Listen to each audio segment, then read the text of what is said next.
So we're looking at another writer today who wrote on the topic of love, unsurprising for this class. We're looking at an Austrian poet, Rainer Rilke, who was an expressive poet and novelist who injected a lot of emotion and I think introspection into his writings. His works kind of have like a mystical component to them, and he's been influential within German literature. To set up what we're looking at today, we're looking at one letter from a series of letters that he wrote to a minor writer at the time by the name of Franz Xaver Kappes, who was seeking advice and feedback on his own writing, and so he contacted Rilke and he's like, hey, can you help me out with this? What do you think of this sonnet? What do you think of this poem? And they kind of had an exchange where they wrote some letters back and forth.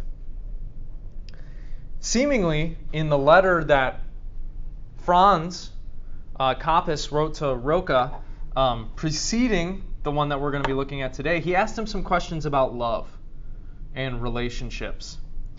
And so this letter that Rilke is writing back to him is, well, it's focused on those themes. How should we approach relationships? From what space or attitude or disposition should we tackle them? This letter is focused on, more specifically, how a poet should feel, how they should love, and how they should seek after truth, and how the observance of art is integral to what makes a good poet. And so these are kind of some of the themes that we'll be looking at. I'd like to start us off by reading a section from page 53 in this letter. And this is near the beginning of the letter. In this section, the second full paragraph on page 53, Rilke links the practice of love to solitude. Here's what he has to say. And you should not let yourself be confused in your solitude by the fact that there is something in you that wants to break out of it. This very wish will help you if you use it quietly and deliberately and like a tool to spread out your solitude over wide country. People have, with the help of conventions, oriented all their solutions toward the easy and toward the easiest side of the easy. But it is clear that we must hold to what is difficult. Everything alive holds to it. Everything in nature grows and defends itself in its own way, and is characteristically and spontaneously itself, seeks at all costs to be so and against all opposition. We know little, but that we must hold to what is difficult is a certainty that will not forsake us. It is good to be solitary, for solitude is difficult. That something is difficult must be a reason the more for us to do it. To love is good too, love being difficult. For one human being to love another, that is perhaps the most difficult of all our tasks, the ultimate, the last test and proof, the work for which all other work is but preparation. And I'll stop there. I'll continue reading in a moment. But he brings up an interesting idea here. One of them is that solitude and difficulty are good for life, in the very stuff of nature, he says. He says most people hold to what is easy. He says we operate on the easiest side of easy, which is an interesting way of putting it. But basically he's encouraging Kappes to not stray away from what is difficult here, in life or in love.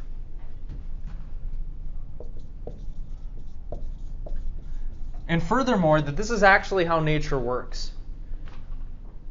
And this is something that we can discuss a little bit further. It's something that Nietzsche actually brings up in his philosophy.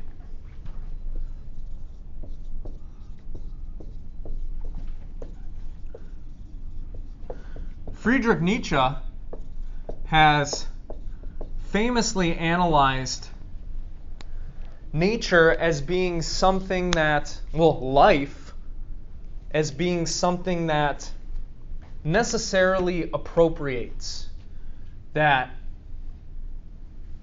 seeks to defend itself, to increase its own power, and that this is how all life operates. I mean, think about what a plant does. When a plant grows out of the ground, it doesn't stay confined to this tiny little space.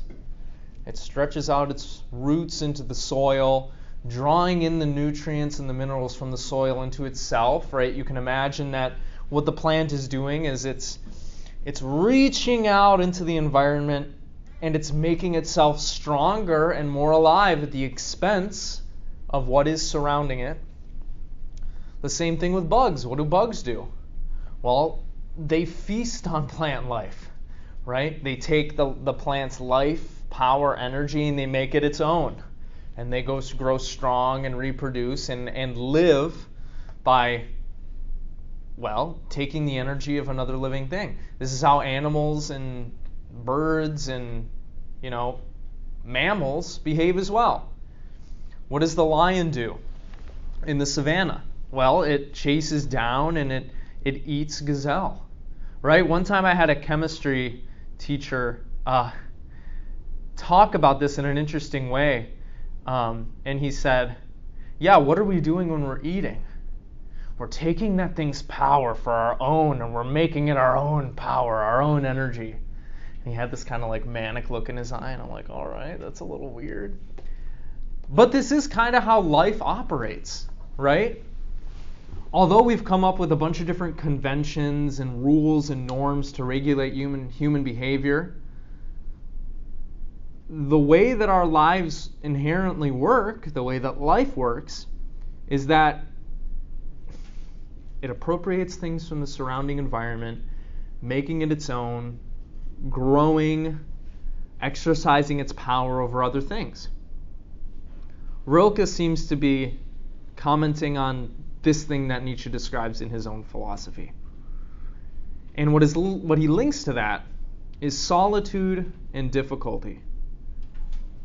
What I think he has in mind here is that solitude offers us the opportunity for introspection and growth, such that we can evolve, so we can learn, so we can become better human beings, ultimately. Life is difficult. Solitude is difficult. And he links up loving to difficulty as well. He says that to love is perhaps one of the most difficult of all tasks. And there are perhaps good reasons for this.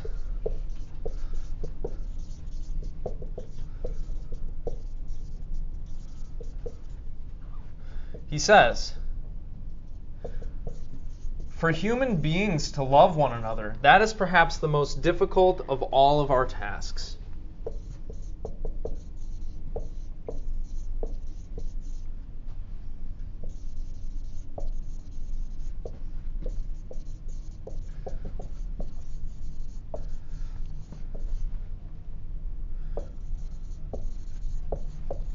So I'd like to start off kind of by asking two questions here.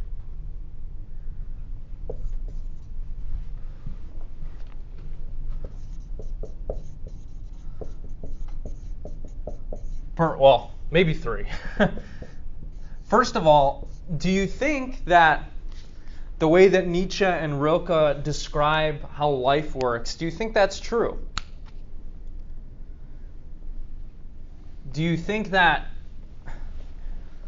life is inherently difficult, and what it means to be a living thing is, in a sense, to,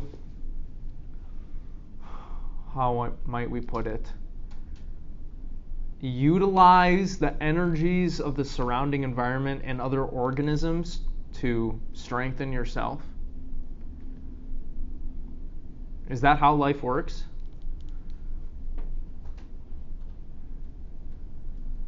I'm not asking if that's how it should work. Is that how life works in your experience? When you look at the plant kingdom, the animal kingdom, what do you think?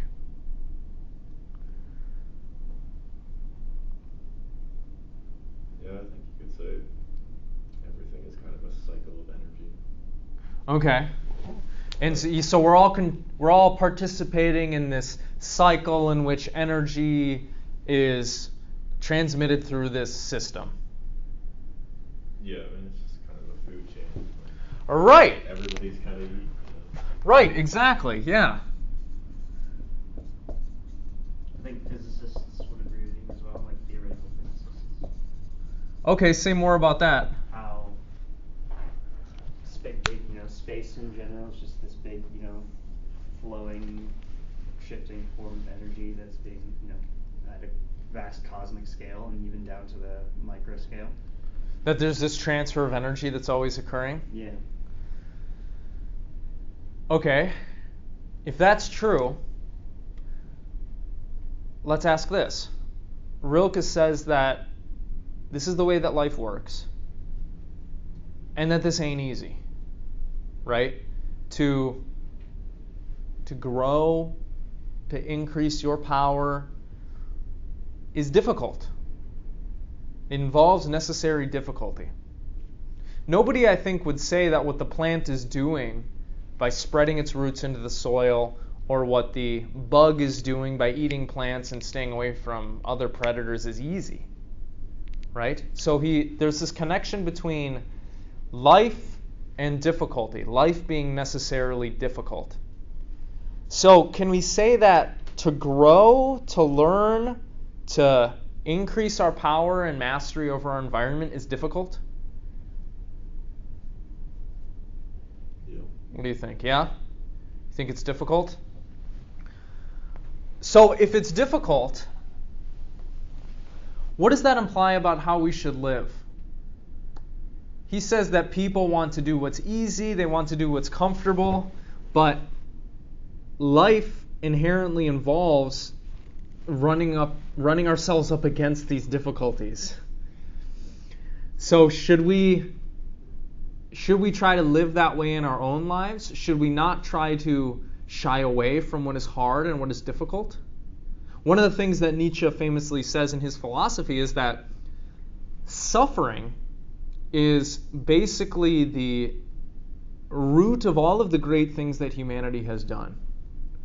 It is suffering that has spurred humans on to grow, to develop tools, to create civilizations. Suffering is what allowed us to do all this, because if we were just happy and comfortable, we would never change anything. So technological advancement would be like a prime example of, look, life is shitty, we got to figure out how to fix that, how to allow ourselves to live. And so Nietzsche argues in his philosophy that, yeah, we shouldn't run away from what is difficult. We should use these obstacles, these challenges in order to learn and to grow.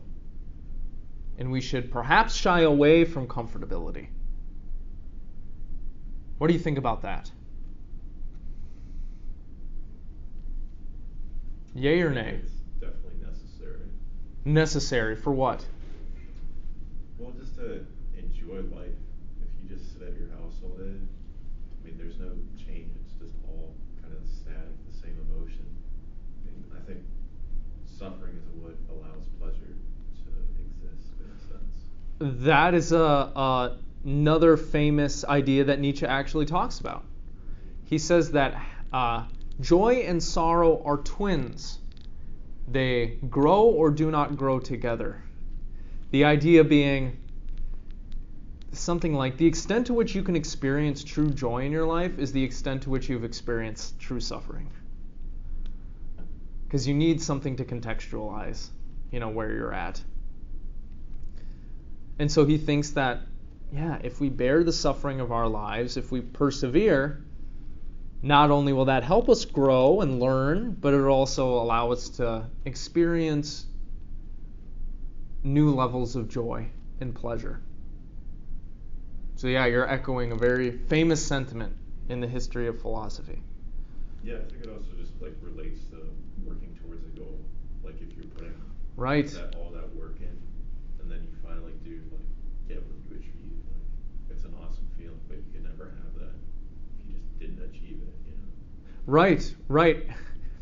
It would seem that animals and plants, other organisms, are always working towards something, right? Whether they realize it or not.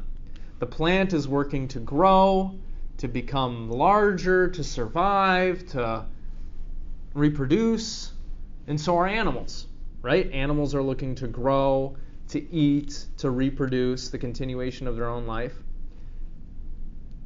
Humans are special in that we've created a situation for ourselves where, in order to survive, it seems like we can coast along more than the other creatures. Or maybe it seems more like it's not obvious that we always need some sort of goal or purpose in order to keep on living. You know, you've probably encountered a lot of people in your lives that are like just going through the motions, right? And they're surviving. But are they happy doing that? Well, that's something that your comment brings up, right? Maybe happiness it requires the pursuit of some sort of goal or purpose. That would be an interesting thing to reflect on. I think it's like the people who just coast by, like sitting on the sidelines, and the people who are suffering and working towards something. Like they're the ones who are like putting something out there, so they're the only ones who should expect anything in return. So they're the ones that are actually like making plays and like changing things. Yeah. Okay. He connects this to love. He says we should not shy away from what is difficult, and he says to love is really difficult. Do you agree with him on that? Do you think that loving may be, quote, perhaps the most difficult of all our tasks?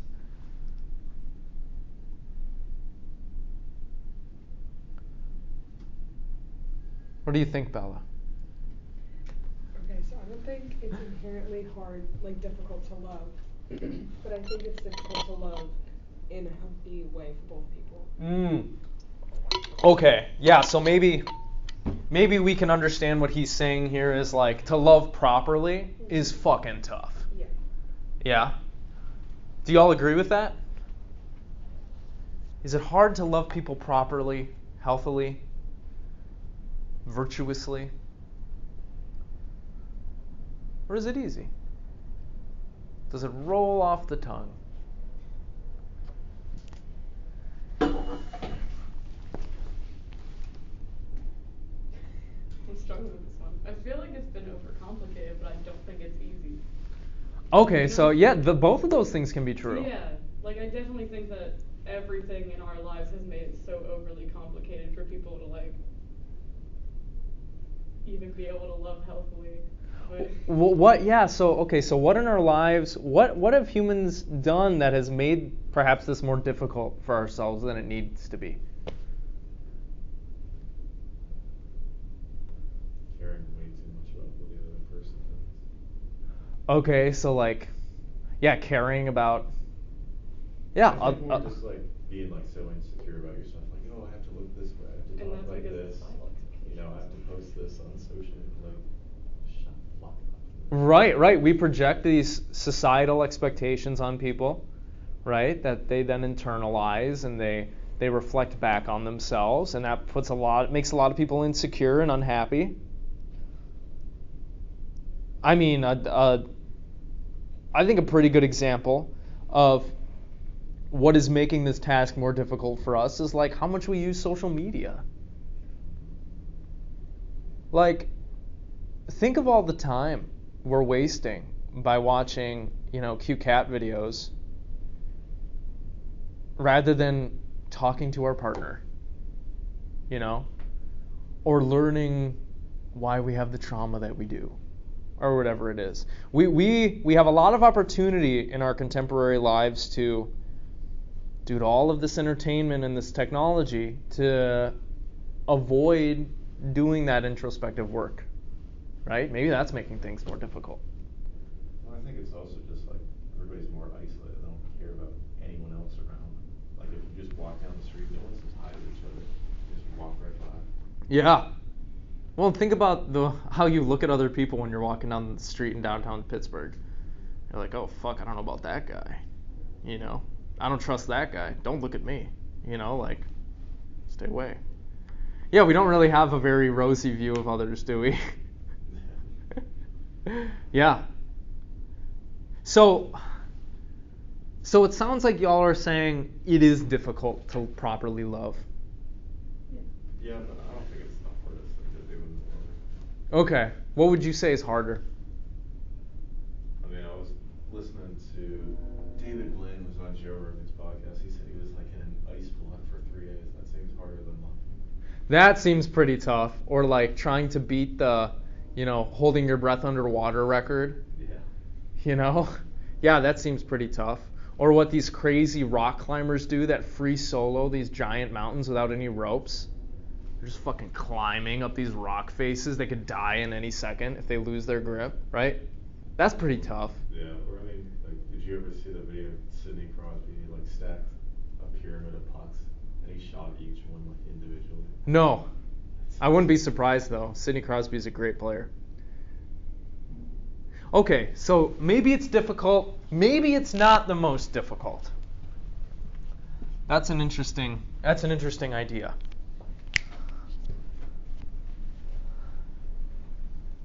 Let me ask you this. By linking up difficulty and love, the implication that we get from this section is that comfortability can be ruinous. Do y'all think that comfortability and convenience has harmed relationships nowadays? How so? I see a lot of you nodding your heads.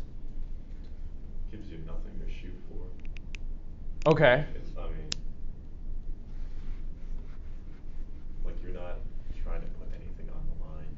You're just like, all right, this isn't everything I want, but like I can accept it and not put in any effort and just like it'll be fun. But like you can do better, right? So it may prevent some people from growing into the people that they want to be, or from the relationship growing into something that is better than it is? Yeah, it's just like pressing pause on everything. Like you're not doing anything else. Okay. What do the rest of y'all think? Has comfortability and convenience harmed relationships nowadays?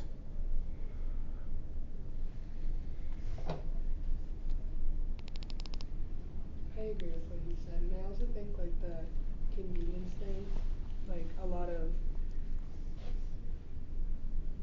like cheating or like emotional cheating in relationships are from that, like the convenience of like another person and not wanting to like fix and like grow with the person you're with, like, Yeah. that obviously hurts the relationship. And then like what he said with like withholding from like yourself or like what you think the relationship could be just because it's easy, and like you stop really like trying to grow because you've gotten to like a comfortable like you know each other, you're fine there, like you don't really need to do anything else and you just like stay there.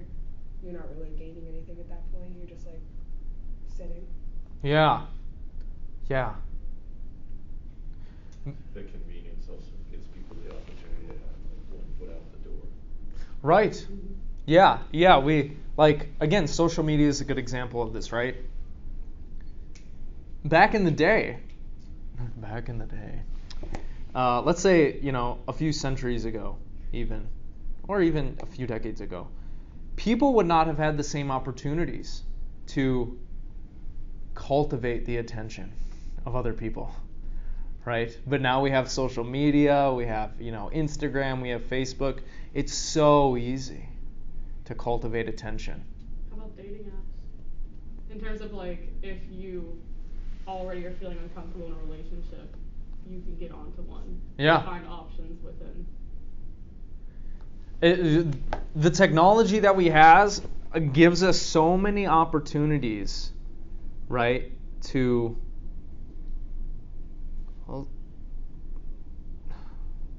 exit our relationships, right? But at the same time, we're kind of separated from one another in these strange ways, even though we're more connected now than we've ever been. Nietzsche would warn against getting comfortable with, well, comfortability, because it does prevent growth. It does prevent change and learning. I think Rilke would probably say the same thing. If we fall into this habit of,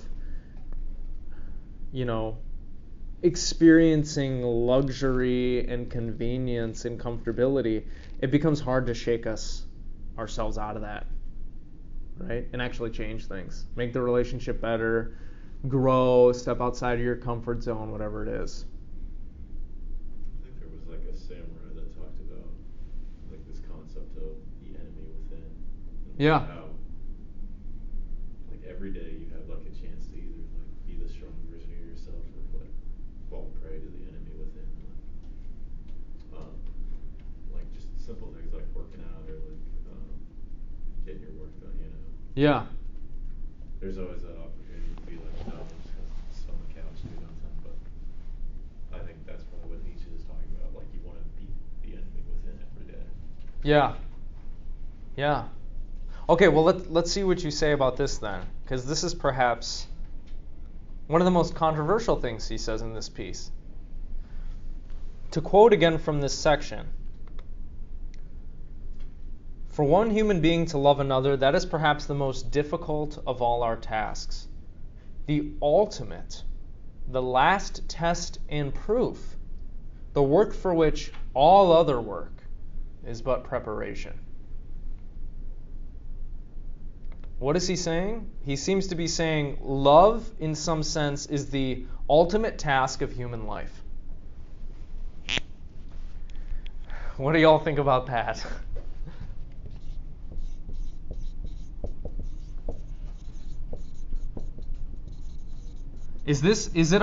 Are we called, ultimately, is this our highest aim? To love properly, authentically? Is life all about love? That's kind of what he's saying here, right? He's like, we should all be oriented towards this love thing. Seeing it like in a relationship sense, or just more like in a broader sense? That's a good question. Does your answer change? Yeah. Okay. So if he were to say, life is all about finding your twin flame, what would you say? No. No, you're like, no, that's stupid. What if he's saying, in general, your ultimate task as a human being is to learn how to love and practice it? I agree. Not necessarily in a committed relationship, although that would be a plus. I think we have established that love can show many forms, and for many different people it will show many forms. That said, I think whatever it means to you, whatever love is to you, I think that is what you should seek, if that makes sense. Okay, so you think it should be at the top of like our pyramid of priorities? Well, I think it, but not in the relationship sense. In a more generalistic, this concept of love, I guess that's, like if I were to boil down what my artistic drive is, it's not necessarily love, but like if you were to boil it down, I guess maybe you could put it into that category. My artistic expression wants to show this, connectivity with everyone in this, whatever themes I present in my writing. And to connect to things that aren't just people. Right. Right? Ideas, emotions, stories. The philosophers have had a bunch of different views on what love is. If we interpret this generally, we could kind of bring in some other perspectives that have been offered, which is, love is the requirement for connecting with anything. Whether that's with a person, whether that's, with an idea or a theme or a story. Esther Meek argues in her book, Loving to Know, that in some sense love is required for knowledge. Because in order to have knowledge of anything,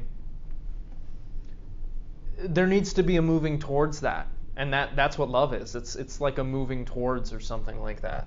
So it's a requirement for knowledge. And of course, lots of authors throughout history have argued that love is a requirement for happiness. Right? So if we interpret love in this general way, maybe we can say that, yeah, Rilke is right here, because without love, what can you do? How far can you go? How far can you grow? How large can your knowledge and experiential base extend? What do you think? Is that a cool idea? Do we like that? I think you could define this kind of love as just having a desire and choosing to make things better. That would be kind of a Platonic way of looking at it, right? When Socrates describes love as this force within you that can push you to different things depending on how you orient it, right? It can push you down into drug-filled orgies, or it can push you up towards knowledge and beauty and truth, right? Talking about love as like this force or spirit. I like interpreting it in this general way, but the difficulty or the risk with that is love losing its meaning. If you interpret something in such a general way, it becomes unclear exactly what that thing is. You know? That's the problem. It's the problem with being a generalist. But he brings up another point, which I think is worth meditating on. This is something that we're going to look at very intensely in the last book that we read, The Art of Loving. He says that love must be learned. It is something like an art that you must practice. And I'm going to continue from page 53 through 55 here. Again, to love another human being, that is perhaps the most difficult of all our tasks, the ultimate, the last test and proof, the work for which all other work is but preparation. For this reason, young people who are beginners in everything cannot yet know love. They have to learn it. With their whole being, with all their forces gathered close about their lonely, timid, upward-beating heart, they must learn to love. But learning time is always a long, secluded time. And so loving, for a long while ahead and far on into life, is solitude, intensified and deepened loneness for him who loves. Love is at first not anything that means merging, giving over, and uniting with another. For what would a union be of something unclarified and unfinished, still subordinate? It is a high inducement to the individual to ripen, to become something in himself, to become world for himself for another's sake. It is a great exacting claim upon him, something that chooses him out and calls him to vast things. Only in this sense, as the task of working at themselves, quote, to hearken and to hammer day and night, unquote, mighty young people use the love that is given them. Merging and surrendering, and every kind of communion is not for them, who must save and gather for a long, long time still, which is the ultimate, is perhaps that for which human lives as yet scarcely suffice. So there are a lot of interesting things that he says here, a lot of implications. First is that, well, again, love does not come easy. It's difficult. But also, love is not something that we can properly do just from the get-go. We need to learn how to love.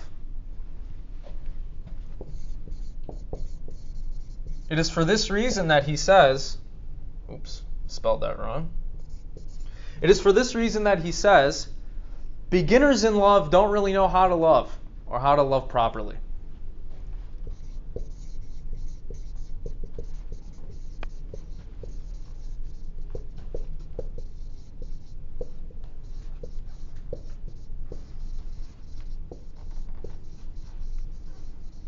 Do you agree with him on this point? Yes. Okay, why? Do you have personal experience? Yes. I was once 13. If you think about your first relationship ever, oh my God, Jimmy, he was so cute, you know? And what does your adolescent brain know, you know? Does it know anything about sacrifice and commitment?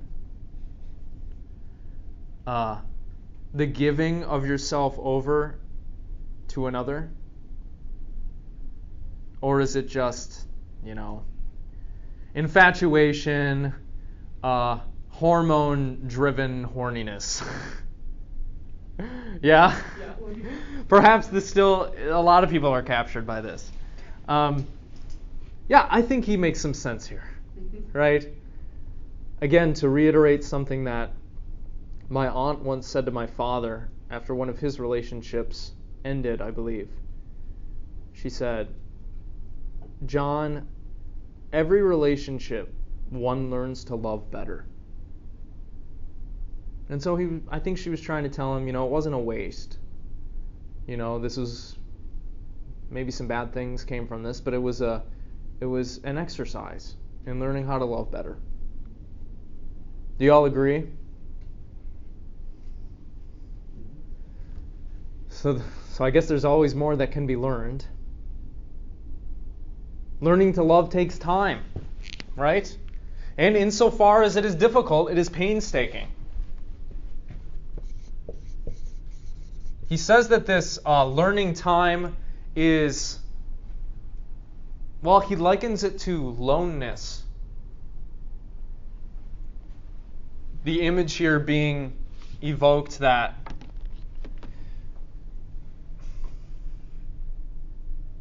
I don't know how to put this without sounding contradictory, but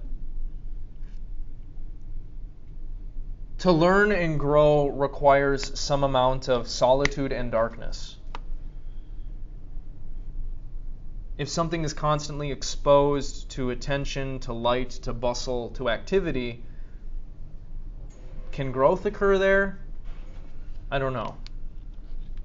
Maybe for some things we can find some examples, but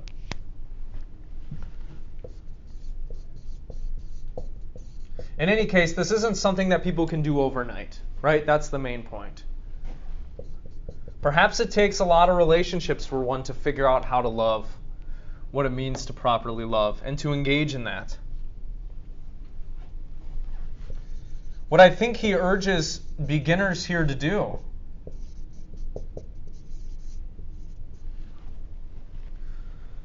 is to use the love that they are given to complete themselves. Because one of his main points here is that one cannot love properly until they've become what they ought to be. Right? Recall what he says. Love is at first not anything that means merging, giving over, and uniting with another. For what would a union be of something unclarified and unfinished, still subordinate? It is a high inducement to the individual to ripen, to become something in himself, to become world for himself for another's sake. So there needs to be some amount of growth, maturity, development in order for somebody to love properly. What do you think? Does that make sense? Does it feel like love to you is a calling for you to better yourself? Do you feel that in your life? Or do you think you're perfect? Sorry, that was the little coming down with the sledgehammer.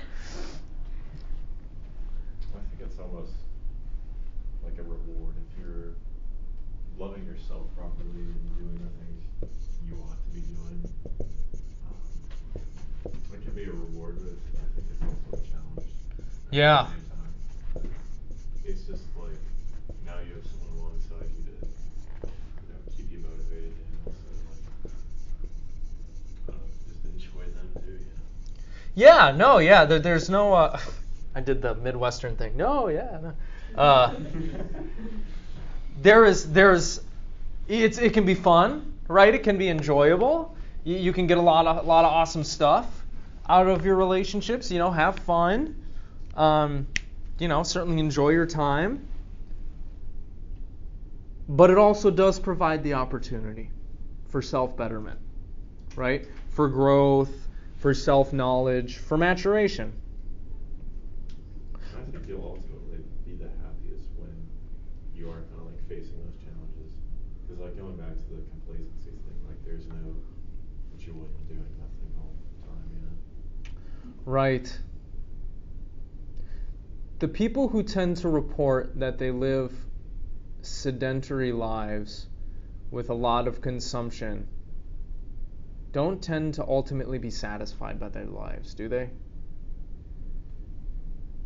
Speaking from my own personal experience, I certainly don't feel good watching YouTube for 4 hours. Right? Oh, I'm watching philosophy lectures, so I'm learning, I'm not really learning. I'm just sitting there like, my mind is turned off. I'm not actually thinking about anything, Yes, Alone, Frozen is a cool show, but I'm not taking notes on survival skills, okay?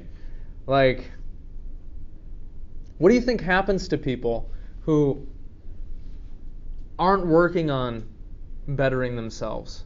Or who jump into relationships for the fun or the security or the rush? What happens to them? It either crashes and burns or it's a long, drawn-out, painful death. Yeah? Yeah? What else happens? Think back on your own relationships when you were less mature, less wise. When you were really in love with someone. What happened to you? Did you set firm boundaries and stick by them? That's good. Did you grow and learn and mature together? And what happens when you're hopelessly in love with someone? Or when you're obsessed with someone? None of those things. You become consumed, right? It's like you lose yourself. Whatever vestige of you that there was is gone, right? You are completely enraptured, consumed, swallowed up by this feeling, right? He warns about that. If beginners in love do not use the love they are given to mature, to complete themselves, they lose themselves. And they lose the object of their love. Continuing on from page 55, he says, "But young people err so often and so grievously in this, that they, in whose nature it lies to have no patience, fling themselves at each other. When love takes possession of them, scatter themselves just as they are, in all their untidiness, disorder, confusion." And then what? What is life to do to this heap of half-battered existence, which they call their communion, and which they would gladly call their happiness, if it were possible, and their future? Each loses himself for the sake of the other, and loses the other, and many others that wanted still to come, and loses the expanses and the possibilities, exchanges the approach and the flight of gentle divining things for an unfruitful perplexity out of which nothing can come any more, Nothing save a little disgust, disillusionment, and poverty. And rescue in one of the many conventions that have been put up in great number like public refuges along this most dangerous road. No realm of human experience is so well provided with conventions as this. Life preservers of most varied invention, boats and swimming bladders are here. The social conception has managed to supply shelters of every sort for this dangerous love. For, as it was disposed to take love life as a pleasure, it had also to give it an easy form, cheap, safe, and sure as public pleasures are. It is true that many young people who love wrongly, that is, simply with abandon and unsolitarily, feel the oppressiveness of a failure and want to make the situation in which they have landed viable and fruitful in their own personal way. For their nature tells them that, less even than all else that is important, can questions of love be solved publicly and according to this or that agreement. That they are questions, intimate questions from one human being to another, which in any case demand a new, special, only personal answer. But how should they, who have already flung themselves together and no longer mark off and distinguish themselves from each other, who therefore no longer possess anything of their own selves, be able to find a way out of themselves, out of the depth of their already shattered solitude? Yes, flinging ourselves into love with reckless abandon, without attempting to learn and grow and really connect with the other person, is dangerous, right? You probably have experienced it, this loss of yourself in love, in immature love. I don't think Rilke thinks that pure or proper or mature love is going to have this effect on people, but spurned on as we are by social convention and our hormones and our biology, we throw ourselves into these situations in which we set ourselves back, right? And we set others back insofar as we hurt our partners, and we try to consume them.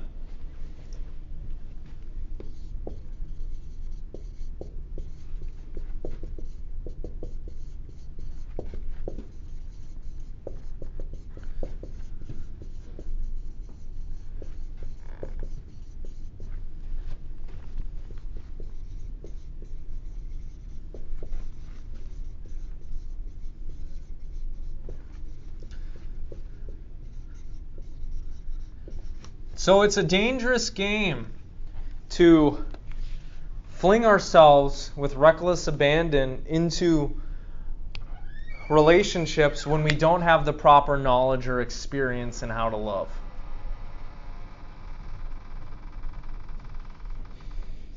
No, you're fine. What do y'all think about this? You think he's right? Is this kind of immature love and unionizing a dangerous game? I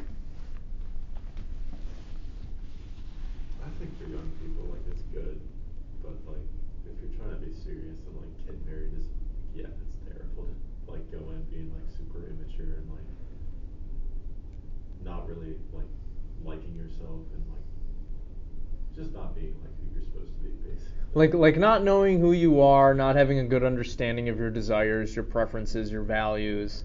Maybe like getting married to your 16-year-old girlfriend when you're 16 isn't the best idea.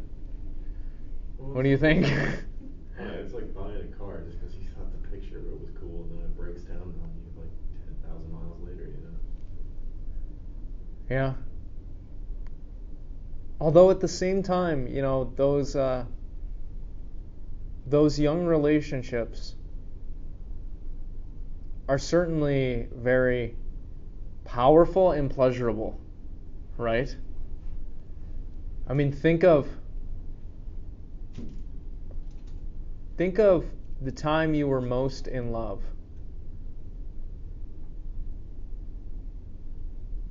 Is that a time that lies behind you in the past? That was amazing, wasn't it?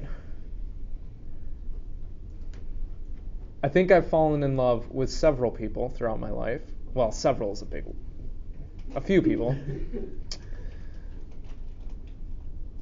Extremely intensely, at least 2 times.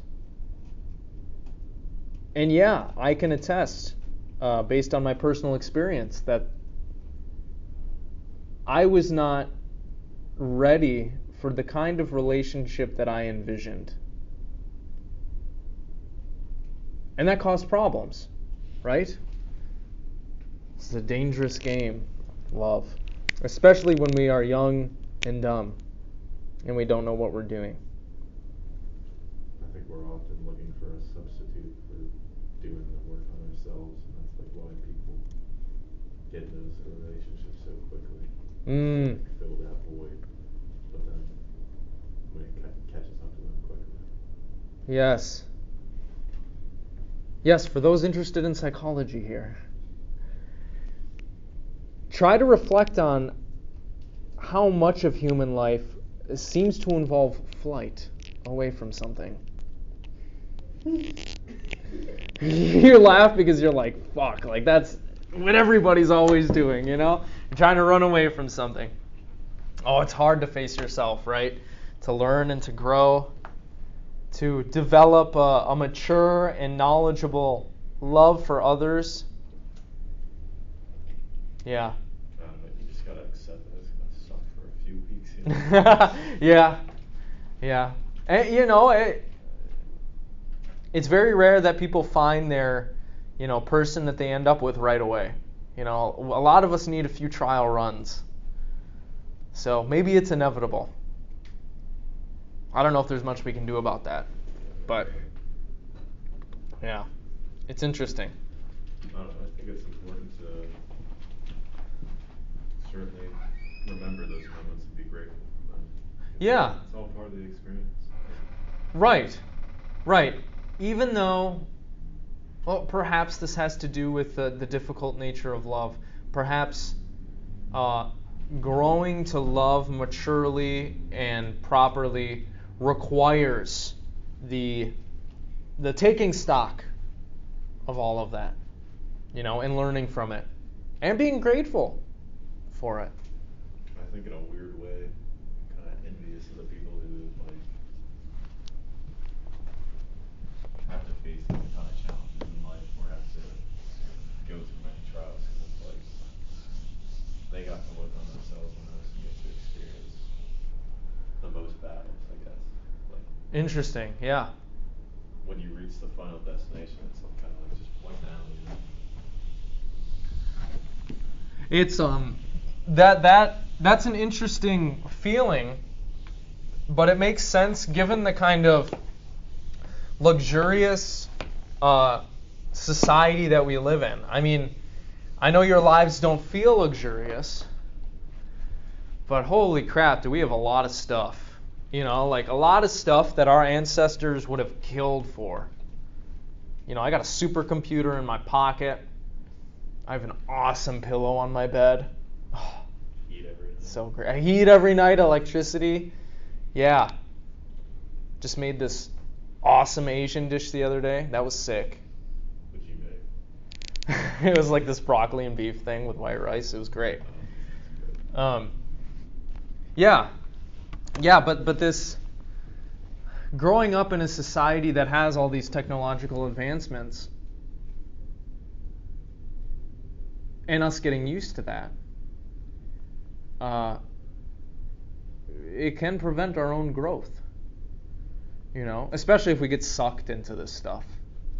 I also feel like with our technology and just how our society runs in general, I feel like a lot of people are just always wanting more than they have. No matter in all areas of their life, even in relationships, the comfortability goes in with that. You get too comfortable and then you're always wanting something more. So there's with social media, you see something online and you're like, oh, my relationship could be that, and you want something different. And then with what you said about being envious of the other things that people went through, and feeling like you're missing out on like self-growth. I was like, went through this like pretty long relationship in my life. I was in like high school. I was like all of high school. And when I got to college, I was like, oh shit. Like, I don't really know anything about myself. Like, I never had these like monumental points in my life where I like learned a lot about myself because I was too focused on another person. Sure. So obviously I like ended all that, and I'm like learning so much that I like never got to learn because like I was too focused on like loving somebody and like feeling that. Right. You were consumed, right, by the relationship. This is something that a lot, perhaps most people go through, right? I think going back to like the first kind of person you were talking about, who like just always needs to do next thing. I think a lot of that comes down to the fact that you're not pursuing like the goals and like what you want in life. So there's like, instead of like trying to like outsource your discontent into something that would like improve your life, you're always just looking for something that's going to be cheap and just kind of thrown away. Right. Yeah. Again, we are seeking the easiest side of easy, right? Yeah. We've been saying kind of a lot about how dangerous love can be, but we all recognize that it can be killer, right? Like in a good way, although literally too, perhaps, like, or maybe you would say like your partner killing you is not love, but you know what I mean. This conversation is made all the more difficult because even though we've had a lot of experiences with love, and we feel generally like we're called to love properly, we're called to love other people, we're called to love ourselves. Love is mysterious, right? And this is something that Rilke actually talks about. He likens it to death. And he says that, like death, love is something that it has no complete explanation or solution to the problems that it causes. And he talks about this on pages 57 and 58. Whoever looks seriously at it finds that neither for death, which is difficult, nor for difficult love, has any explanation, any solution, any hint or way yet been discerned. And for these two problems that we carry wrapped up and hand on without opening, it will not be possible to discover any general rule resting in agreement. But in the same measure in which we begin as individuals to put life to the test, we shall, being individuals, meet these great things at closer range. The demands which the difficult work of love makes upon our development are more than life-size, and as beginners we are not up to them.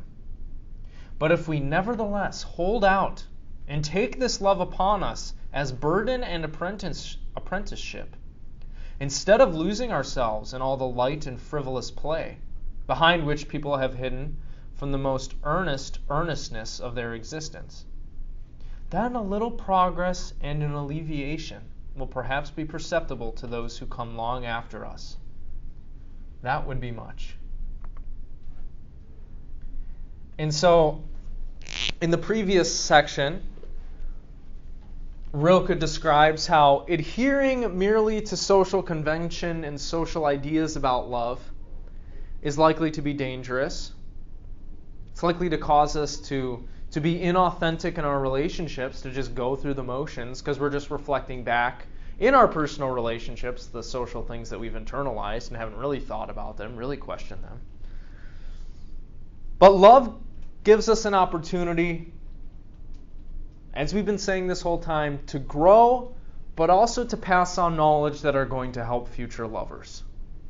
And isn't that a nice sentiment? Even though right now we don't have all the answers, even though right now love, like death, is a mysterious thing that we have not yet mastered, that we do not completely yet understand. it gives us the opportunity to rise to the challenge for ourselves and others.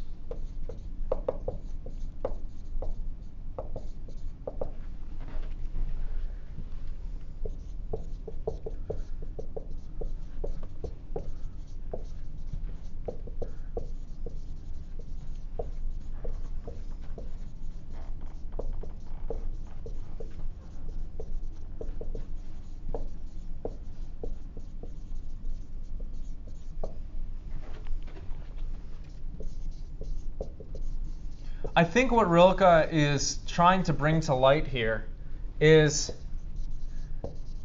we should take into ourselves the wisdom and knowledge of love from those who have come before us. But we shouldn't allow that, those conventions, those ideas, that knowledge, those norms, to determine our behavior. Because we're still working this problem of love out. If we do allow these conventions, norms, ideas of those who have come before to rule our lives, we're in danger of going through the motions here and of being inauthentic in our own relationships.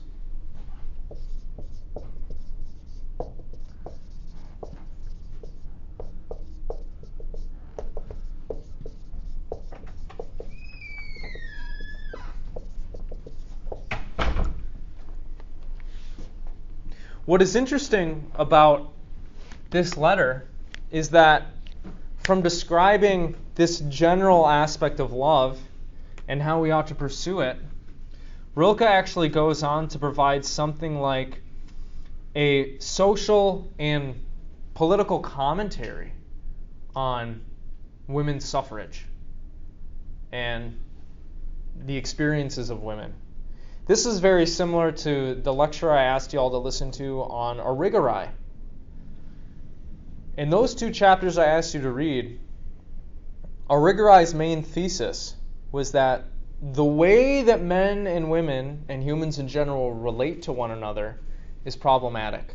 And even the language that we use describing love is problematic. We say things like, I love you, she is mine. All of these imply some sort of ownership or squashing of the transcendent subjectivity of the person. And so she argues that there should be a reform in our language and our practices.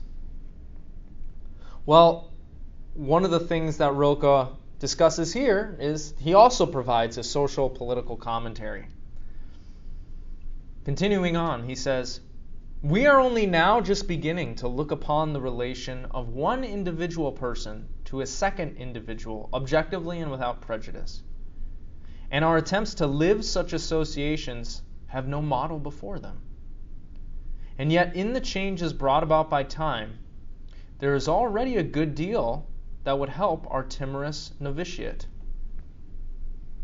The girl and the woman, in their own unfolding, will but in passing be imitators of masculine ways, good and bad, and repeaters of masculine professions. After the uncertainty of such transitions, it will become apparent that women were only going through the profusion and the vicissitude of those, often ridiculous, disguises in order to cleanse their own most characteristic nature of the distorting influences of the other sex. Women in whom life lingers and dwells more immediately, more fruitfully and more confidently, must surely have become fundamentally riper people, more human people than easygoing man, who is not pulled down below the surface of life by the weight of any fruit of his body, and who, presumptuous and hasty, undervalues what he thinks he loves. This humanity of woman, born its full time in suffering and humiliation, will come to light when she will have stripped off the conventions of mere femininity in the mutations of her outward status. And those men who do not yet feel it approaching today will be surprised and struck by it. Someday, and for this, particularly in the northern countries, reliable signs are already speaking and shining. Someday there will be girls and women whose name will no longer signify merely an opposite of the masculine, but something in itself, something that makes one think, not of any complement and limit, but only of life and existence, the feminine human being. This advance will, at first much against the will of the outstripped men, change the love experience, which is now full of error, will alter it from the ground up, reshape it into a relation that is meant to be of one human being to another, no longer of man to woman. In this more human love that will fulfill itself, infinitely considerate and gentle, and kind and clear in binding and releasing, will resemble that which we are preparing with struggle and toil. The love that consists in this, that two solitudes protect and border and salute each other. So he mentions a lot of things here. One of the interesting things that he mentions is when it comes to love, when it comes to relationship, when it comes to maturing in our love, he says women face unique challenges, in part due to their biology. This is when he says that men, right, are not, what does he say? Pulled down below the surface of light by the weight of any fruit of his body. What do you think he's talking about here?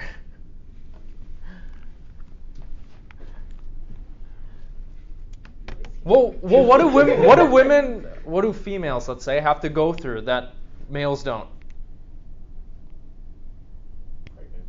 Pregnancy, right? Menstruation. Like, yeah, these are all things that kind of propel females into maturity, right? Or, I don't know, one might hope. They deal with different challenges. This is what he's talking about. In the past, well, I think you would agree that women have experienced a lot of pain and suffering because of this aspect of their facticity. Okay? Over time, though, he says women will, perhaps have, must, break out of this oppression and conditioning. And that this will fundamentally change the love experience in society.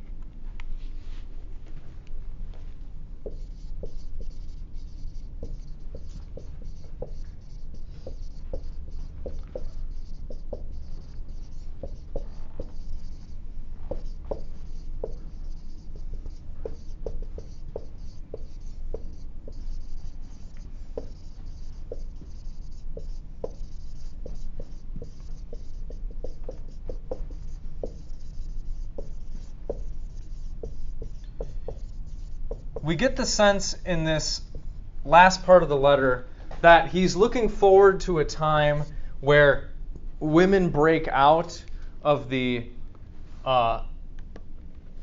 limitations and roles placed on them so that they can become authentic human beings, resting in their own unique individualities.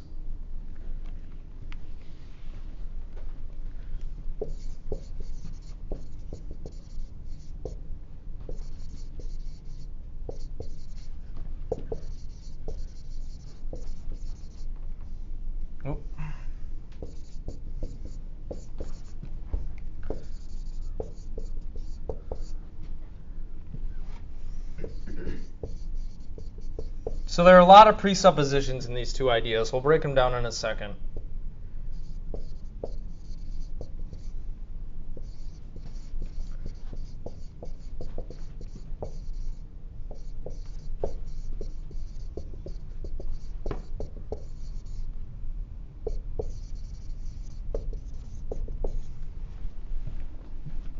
The first presupposition is that women throughout history have been constrained. Do we agree with that? Okay. Second presupposition. Women face unique challenges due to, well, how their fucking body works. That men do not face. Do men have to worry about getting pregnant? Not usually, right? Maybe we would just say no. Men don't have to worry about getting their periods generally, right? So those are two things, okay? But then what he says is, due to the way that society is evolving, due to the way law and politics is changing, there will come a time when women will become liberated from these roles, these ideas, these limitations, these structures, and that this will fundamentally change what he calls the love experience.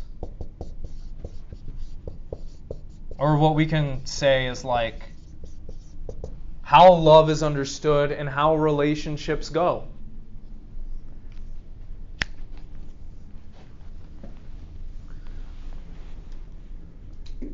The idea being true, authentic love between two individuals will not be possible until those individuals, in some sense, are being authentically themselves. That is not to say that women won't want to be mothers or, stay in the home. There are some women who are going to want to do that because they will have thought about that and they will have recognized, yes, this is what I want. I do want to do the cooking and the cleaning or whatever. But that needs to come from a space of introspection and growth and something that is chosen. So, do we think he's right? If, maybe this has already happened, I don't know, women breaking out of their oppression and conditioning will fundamentally change the love experience? I think it's in the midst of happening. I don't think it has. I think it's in the midst of happening. Okay, and you think it has? You would be talking about like law? Or I think just how relationships work these days versus like 100 years ago. Like I mean, they're very different, Like, and I think it is because like women are not solely in the home anymore. Like they can work. Some women choose to be single and have single lives, so it's just a different dynamic. yeah, whereas in the past, not too long ago in some places, if you didn't have a husband, you were like fucked, right? Nobody would take care of you. Like you would be like the poor beggar widow if your husband died, right? In the street. There's even a parable, right? Or not even a parable, a story about this in the Bible, right? This is actually something that Paul kind of tells some of the Christian congregations he's writing to. He's like, take care of the widows, guys. They don't have a husband to take care of them anymore. You got to look out for them. So things have changed. It's in the midst of changing. Is that a positive change? Yeah. Okay. Yeah, I would like to not be oppressed. Is this changing how relationships are nowadays? And if so, in what ways? We kind of mentioned one thing, right? Yeah, women can get jobs now, and they're working jobs, and they're not stuck being dependent on someone. I'm curious, what do you think would be the end goal, I guess? The end goal? Yeah, we were saying we're in the midst of relationships changing. When do you think it's fully changed? When there's not, you can't tell me that there's not still different expectations on women. I agree. You cannot tell me that. Because at this point, women work, too. Wonderful. I love that. I love being able to get a job. But they also still have the expectation of being the person in charge of the house. Okay. Even though they go to work the same amount of time. This is one of the things that the ethics of care talks about, is how care is unequally distributed. And what the feminist pioneers of that ethical theory mean is, like, when you look at all of the caring professions and caring in the home, it falls to women. And they would say that's not cool. The level of that men need to give in order to be considered a good father is miles below what women have to give in order to be even considered an okay mother. Okay, so here's an important question. Is the problem that the expectations are different, or that they're of dissimilar standard? You see what I mean? Mm-hmm. Because what I'm getting from what you're saying is that we hold men in some areas of life to this low standard, and in those areas we hold women to this high standard, and that's stupid. But maybe, I don't know, throwing it out there, maybe it's not, the problem is not that we have different expectations, but that we hold people to different levels of expectation. But I don't know, maybe the expectations are the problem. I don't know, I think it might be more of a societal problem, because I mean, less and less people are able to support a family on one income, which makes That seems, yeah, so, like, that's not a good thing. women are almost forced to, like, work these days. So, and then, like, for generations and generations, like, the man was making the money while the woman stayed home and taking care of the kids. So it was like a pretty even exchange of goods there. And, like, not to say that the father did nothing, but I mean, I think it works, like, in a better way, you know. It Like, it's not as, like, complicated, I guess I'm trying to say. Like, well, you just- that I think is something everybody can agree on. It's become a lot more complicated, and our economy is not great. I mean, yeah, I love being able to teach, but I wish I got paid more, you know, like, yeah. I think, like, we're just in a period of, like, confusion, and, like, nobody, like, knows how to handle, like, the fact that there's, like, so much more strain on income. And then, like, they're like, well, there's, like, now just this big fight. Well, I work, you should take care of it. Well, I work too, you need to take care of it. So it's like, what the fuck are we supposed to do here, you know? Yeah. It is a transitional period, right? How do you see this transitional period impacting relationships? Do you see them as being more fair, more, I don't know, are people happier in relationships now than they used to be?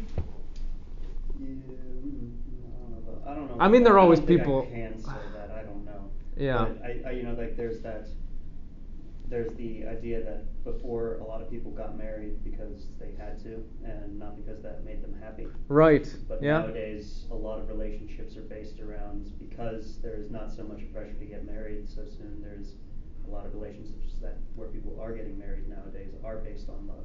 Because of that, there's not that societal pressure anymore. So. And you would say that's better. I think that's very good. I think, like, I've seen like, I don't know. Yeah, I don't know. I think it's better. I think it's better if we don't marry just to marry, and actually have it as marry who you love. So there's been an increase in freedom, and that's a good thing. I think it's become a little more transactional these days. You think so? Do you think it wasn't transactional before? Like, less so. I think people just care a lot more about money these days than they may have used to. Maybe. People seem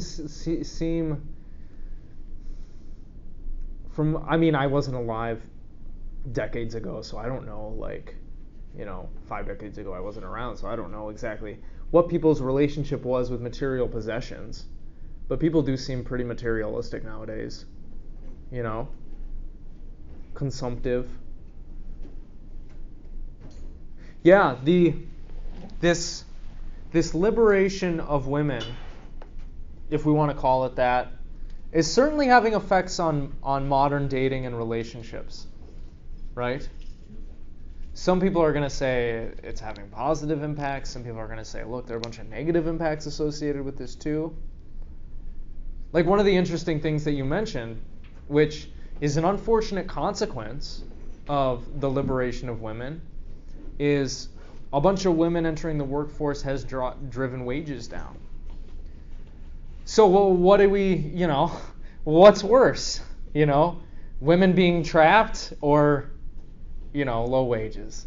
Like I would say women being trapped is worse, but, they're in human life, it seems like there are always trade-offs, which makes these discussions difficult.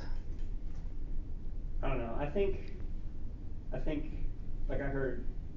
think there are trade-offs, but I don't think that those trade-offs are necessarily bad. Like for example, I think. Well, you would say they're worth it. Right. I think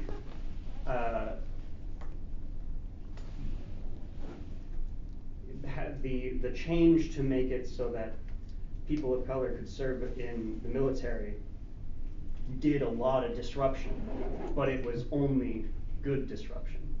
Okay. And that needed to happen. I think, if you're saying, oh, this is causing issues, good.